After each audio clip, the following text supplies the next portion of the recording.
tidak tertulis di Alkitab, tapi sebenarnya dia nabi. Ada apa tidak? Oh, banyak. Tidak tertulis di Alkitab, Pak, tapi sebenarnya dia nabi. Banyak.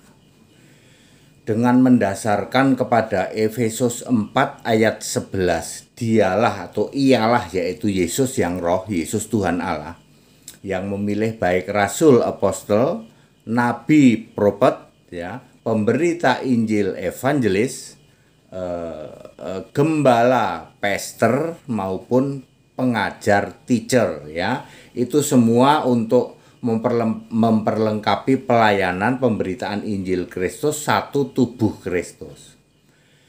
Jadi nabi, rasul, dan seterusnya ini dipilih setelah tahun 66. Sebab Alkitab ditulis terakhir itu tahun 66. Kalau nabi-nabi ini dipilih sebelum tahun 66 tertulis di Alkitab.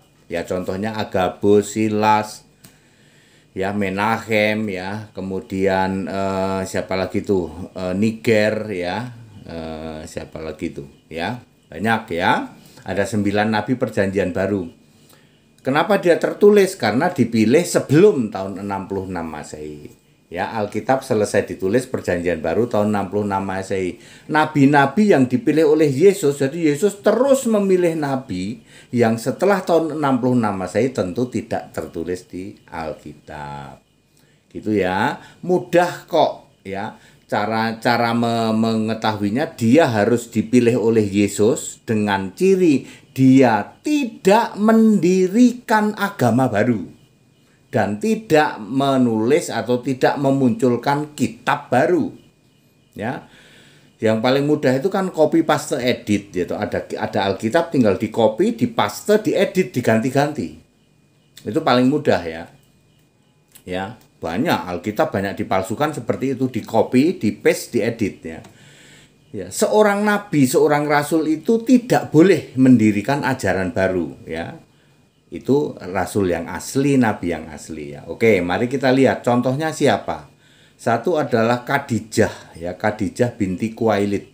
Itu oleh kekristenan, oleh kami orang Kristen diyakini sebagai nabi. Tapi kalau bangsa kayak Tertullianus, lalu kayak siapalah orang-orang suci, itu bukan nabi, bukan rasul, kan dia membuat ajaran baru, ya. Tertullianus, ya, semua yang mereka sebut santo itu kan membuat ajaran sendiri yang tidak sesuai dengan Injil Kristus, ya.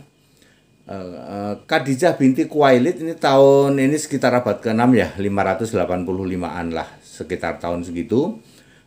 Dia menyusun Alkitab terjemahan bahasa Arab. Dia nabi, oleh kekristenan diyakini dia nabi. Sebab dia tidak mendirikan ajaran baru, tidak mendirikan atau menciptakan kitab baru. Dia justru menciptakan atau memunculkan Alkitab terjemahan bahasa Arab Timur, Arab Saudi.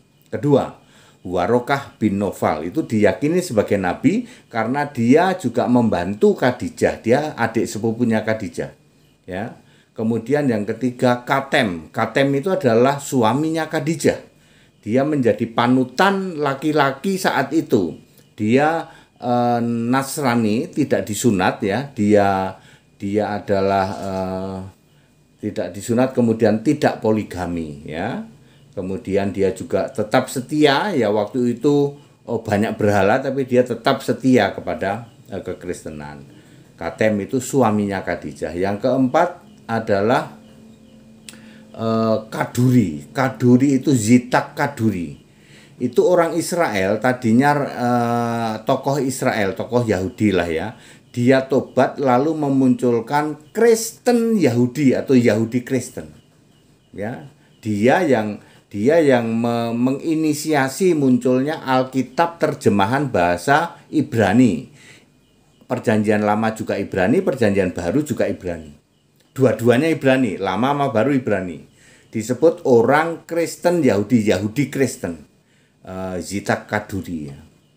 Terus siapa lagi, Pak? Ya, kalau Pak HTD gimana? Oh, kalau ini cuman jangan dipercaya, ini bukan nabi, ya. Saya nggak pernah ngomong saya nabi, ya.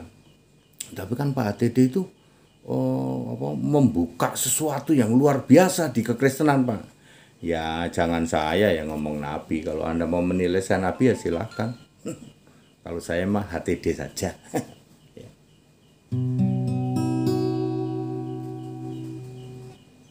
Banyak yang ngaku punya Allah esa, namun tidak mampu membuktikannya.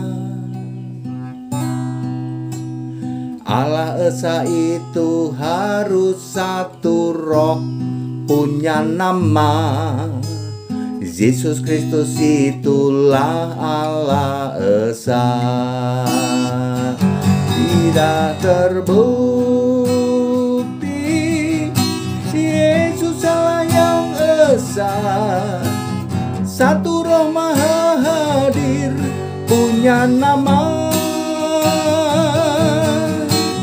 Satu-satunya Allah esa di jagat raya. Yesus Kristus itulah Allah esa, satu-satunya Allah esa di jagat raya. Yesus Kristus itulah Allah esa. Kita Indonesia, kita Pancasila, toleransi harus. Haleluya, amin.